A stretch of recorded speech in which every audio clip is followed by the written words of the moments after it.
모든 사람은 인생에서 자신만의 엔터테인먼트를 가지고 있습니다. 나는 활동적인 생활 방식을 좋아합니다. 나는 항상 새로운 복용량의 아드레날린을 얻는 것을 좋아했습니다. 나는 내 인생에서 많은 것을 시도했습니다. 이것들은 스카이다이빙, 스키, 가파른 경사면 아래로 다리에서 번지 점프 등입니다.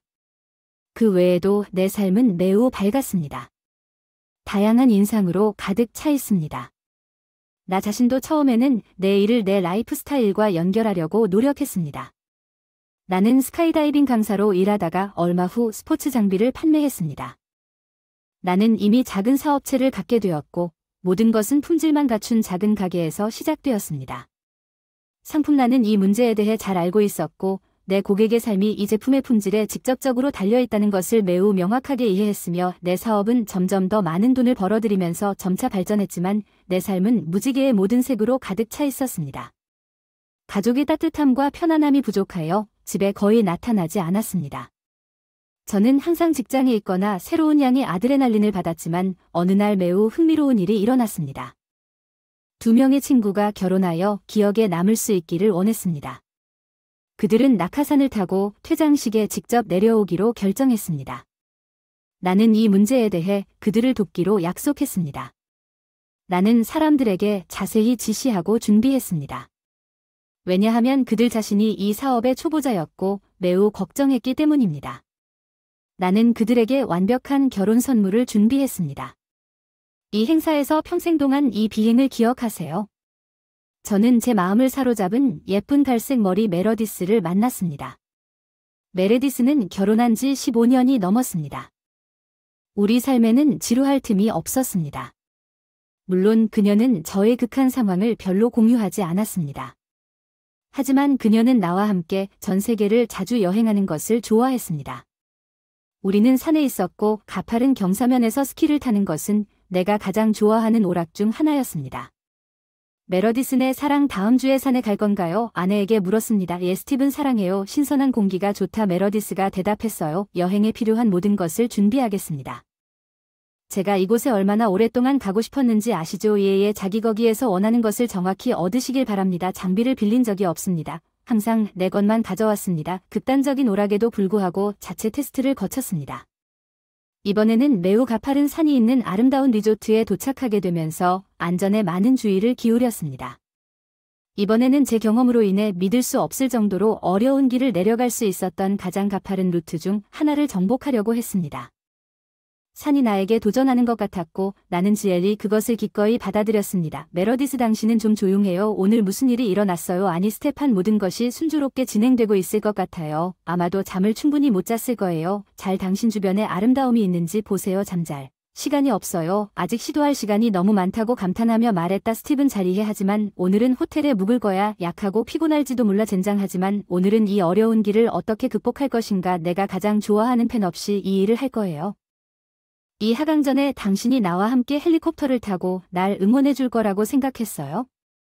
나도 그러고 싶지만 오늘은 스스로 하세요. 나는 당신을 믿습니다. 당신은 확실히 성공할 거예요. 알겠습니다. 그럼 기다려 주세요. 집에서는 확실히 승리했네. 조심해. 알았어. 토끼 정말 멋진 아침이었어. 태양이 눈부신 봉우리에 불을 질러 눈부시게 하얗게 눈부시게. 우리는 헬리콥터로 접근 중이었어. 슬로프를 정복해야 했어. 오늘 날씨가 좋다. 브래들리가 말했다. 나를 여기로 데려온 헬리콥터의 조종사. 네 브래들리 정말 멋지네요. 멋진 여행이 될 거예요. 네 스테판 이 하강을 절대 잊지 못할 거예요. 브래들리가 미소를 지으며 말했습니다.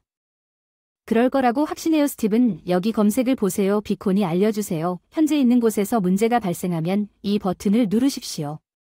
조난 신호를 보내면 이해하실 것입니다. 브래들리 감사합니다. 도움이 되지 않기를 바랍니다. 물론 유용하지 않습니다. 스티븐 당신은 전문가입니다. 존경하지만 놔두겠습니다. 잘 지내요. 브래들리 돌아가요. 난 내려가기 시작할게요. 스티븐 행운을 빕니다. 브래들리는 헬리콥터를 타고 날아갔습니다. 눈 덮인 산봉우리에 혼자 남겨졌네요. 정말 신비로웠어요. 경사가 상당히 가파르지만 완전히 감당할 수 있을 거라 확신했습니다. 스키를 착용하고 준비를 마치고 슬로프를 내려오기 시작했습니다. 정말 대단했습니다. 바위와 절벽을 능숙하게 돌아다녔지만 문제가 발생했습니다. 스키 바인딩이 부러져 넘어졌습니다. 가파른 슬로프를 굴러 내려가기 시작했습니다. 내가 어떻게 살아남았는지, 얼마나 오랫동안 이 경사면을 굴러 내려왔는지 모르겠습니다. 머리를 세게 부딪혀 의식을 잃었습니다. 깨어났을 때 움직이는 것이 두려웠습니다. 그런 추락에서 살아남지 말았어야 했다는 걸 알았습니다.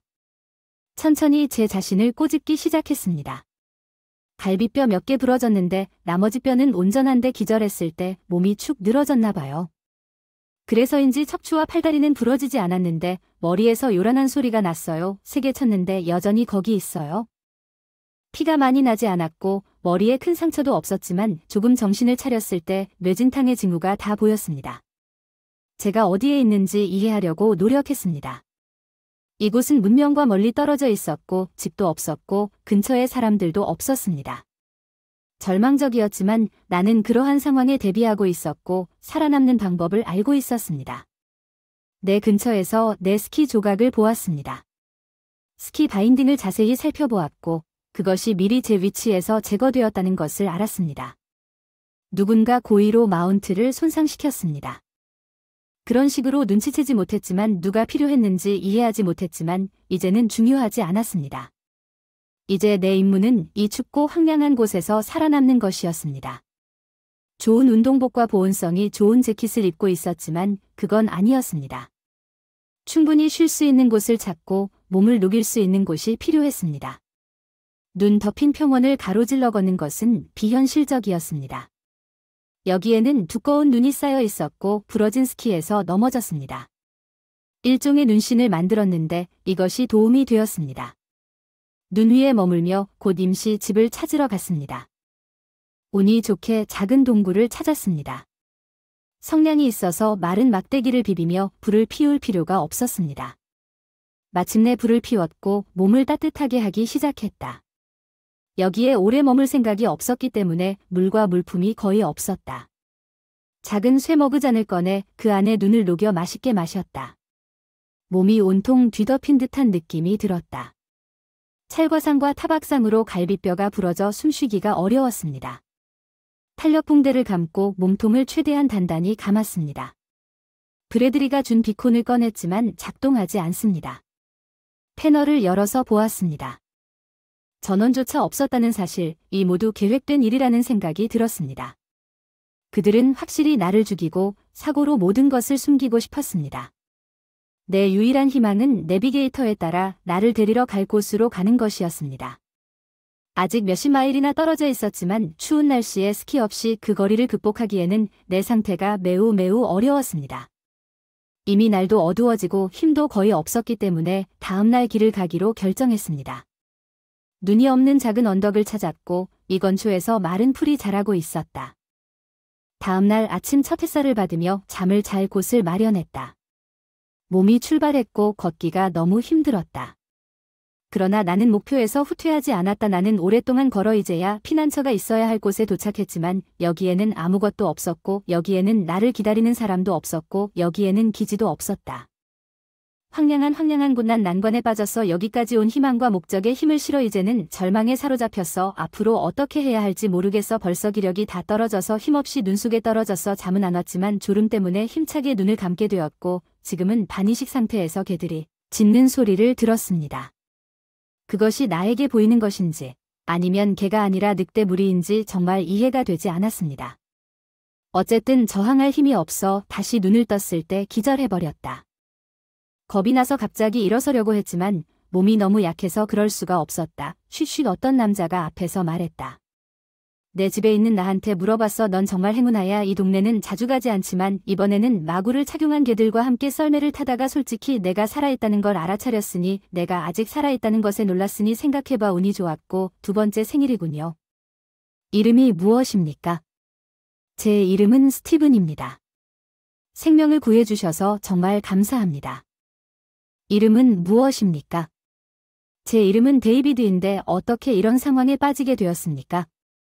데이비드, 저는 차를 타기로 결정했지만 모든 것이 명확합니다. 계획대로 진행되지 않았어. 내 송신기를 봤는데 당신에게 보낸 사람이 분명 당신이 살아남는 걸 원하지 않았나 봐요. 데이비드는 알지만 그게 왜 필요한지 이해가 안 가네요. 조언은 딱 한 가지만 드릴 수 있어요. 가장 가까운 사람들은 조심해서 그들 중 하나일지도 모른다고 조언해줘서 고마워. 데비드. 나는 며칠 동안 데비드와 함께 머물렀다가 집으로 돌아가기로 결정했다. 창문이 열려 있었어요. 지나가던 중이었는데 벌써 집에 가서 메러디스를 행복하게 해주고 싶었어요. 의심하지 않았던 유일한 사람이 바로 이 사람이었는데 갑자기 메러디스가 누군가의 전화를 받는 걸 들었어요. 안녕하세요. 네 자기야. 네 스티븐 물건을 모으고 있어요. 네 사랑하는 사람. 당연히 갈 거예요. 메러디스가 대답했어요. 방금 충격을 받았어요. 이마에 식은땀이 흘렀어요. 누구에게 그렇게 다정하게 말했나요? 집에 가기로 마음을 바꿔 메러디스를 따라가기로 했어요. 엄청난 배신감에 차에 올라 출발했어요. 곧 기다리기 위해 메러디스는 집에서 나와 차에 탔습니다. 나는 그녀를 따라 개인 주택으로 차를 몰고 갔습니다. 메러디스는 안으로 들어갔습니다. 집까지 살금살금 다가가서 둘러보니 뒷마당에 또 다른 입구가 있었습니다. 문은 잠겨 있지 않았고 조심스럽게 들어갔습니다. 집이 갑자기 방 중 하나에서 목소리가 들렸습니다. 본능적으로 전화기를 가져와서 일어나는 모든 일을 촬영하라고 했습니다. 나는 조심스럽게 문으로 살금살금 다가가서 반쯤 열린 문틈에 전화기를 밀어 넣었습니다. 브래들이 아직도 할 수 없습니다. 진정해. 그가 살아남으면 어쩌지. 우리가 뭔가 의심하면 그를 찾을까. 메러디스 걱정하지 마세요. 모든 것이 완벽하게 설정되어 있었어요. 내가 그의 스키 바인딩을 부러뜨렸어요. 그건 그렇게 가파른 산에서 내려오는 것을 살아남지 못했을 거예요. 신호장치도 작동하지 않아요. 그는 단순히 살아서 나갈 기회가 없었으며 이것은 그가 아직 돌아오지 않았으며 아무도 그가 야생 가운데 이 서리에 머물 수 있는 많은 시간을 찾지 못했다는 확인입니다. 훈련받은 사람에게도 살아남는 것은 단순히 비현실적입니다. 그 경사면을 봤어야 했어. 그래. 그는 거기에서 목을 비틀었고 이미 엄청난 양의 눈 아래 누워 있습니다. 아무도 거기에서 그를 확실히 찾을 수 없을 것입니다. 우리는 이 사건을 수개월 동안 계획했기 때문에 아무도 의심하지 않도록 하였으니 곧 걱정하지 마십시오. 공식적으로 미망인이 되어 스티븐의 재산을 모두 받게 될 것이고 그의 시체는 눈 속에 그대로 남아 있을 것입니다. 아니, 그랬으니 다행이군요. 마침내 내가 그의 재산을 모두 소유하게 될 때를 이미 기다리고 있습니다. 아마도 그 후에야 메러디스를 진정시킬 수 있을 것입니다. 그러다가 참지 못하고 방으로 뛰어들어가서 살아남지 못할 거야. 그래 엿먹어 개자식들아. 난 더 좋아. 내가 소리쳤던 모든 살아있는 것보다 살아있다고 외쳤던 브래들리를 붙잡고 의식을 잃은 벽에 그를 던졌습니다. 스티븐, 당신 살아있습니까? 스티븐, 진정하세요. 당신은 다 틀렸어요. 메러디스는 비명을 지르며 거짓말하는 입을 다물라고 소리쳤습니다. 메러디스에게 좋은 펀치를 줘서 그녀를 쓰러뜨렸습니다. 그리고 내 복수 계획도 예상치 못한 순간에 떠올랐고 지체 하지 않고 차를 몰고 뒷마당으로 가서 재빨리 이 생물들을 차 안에 싣고 비행장으로 갔는데 거기에는 작은 개인 비행기가 있었는데 그들이 깨어났을 때 우리는 이미 도착해 있었습니다. 공중에서 내가 본 생물들이 일어났어. 내가 미친 얼굴로 물었어. 스티븐, 무슨 생각을 하고 있어? 메러디스가 히스테리하게 비명을 질렀어. 스티븐, 진정해. 제발. 차분한 분위기에서 이 문제를 해결하자. 겁먹은 브래들리랑 얘기하자. 아니 새끼들아, 내가 말하는 걸 들었고 알아. 거짓말쟁이 새끼들 말이 없네. 즐거운 비행. 나는 소리를 지르며 운전대를 고치고 항공기 해치를 열었다. 나는 그 새끼들을 높은 고도에서 비행기에서 내던졌다. 그들은 자유낙하하면서 그 순간이 깨질 것을 깨닫고 절망에 빠져 비명을 질렀다. 그들에게는 끔찍한 절망의 영원함이 있었지만 나는 정말로 그들을 죽이고 싶었지만 그들의 패닉 속에서 그들은 내가 그들을 낙하산에 묶었다는 것을 보지 못했습니다. 이 낙하산에는 당겨야 하는 고리가 없었습니다. 낙하산을 열려면 자동 낙하산 개방 장치가 있었고 잠시 후 그 놈들이 착륙했을 때 낙하산이 열리는 것을 보았습니다. 물론 살아서 기뻐했지만 경찰은 이미 그들을 기다리고 있었습니다.